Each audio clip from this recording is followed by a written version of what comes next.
Hi everybody, we're here at John Sadler's Auto Repair. Today we have a 2014 Ford Explorer. The customer's complaint is a grinding noise in the rear, and I'll show you what I found out.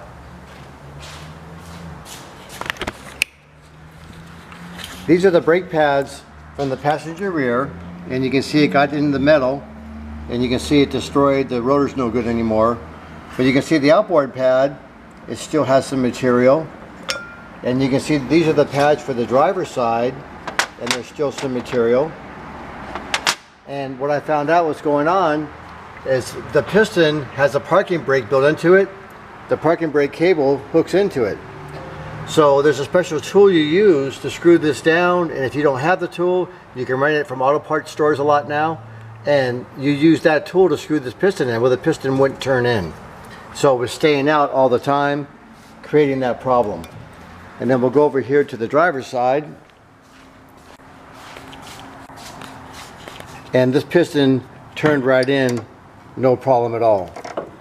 Nice and easy, turned right in. So I'm not going to worry about replacing this side at this time. I'm going to put the brake pads and rotors on both sides and clean and lubricate the hardware and everything. And like on most of the newer vehicles I do, we got everything from Ford. And here's the brake pads. And then I got a Motorcraft Ford. Here's the caliper, and it's got the parking brake assembly built into it. So we'll put that on, put the pads on. We got new rotors in here. We'll clean up this surface. There's a tool I have to clean up the rust, clean up this hub real good, put a dial indicator, measure everything's good, torque everything back down, and we'll have a real happy customer.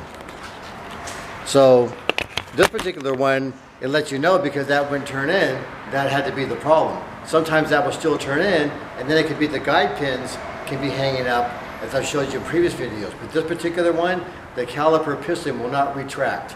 And it's super hard, the little bit that it does turn. So that's the reason why these brake pads were out on this side. Thank you very much. Have a great day.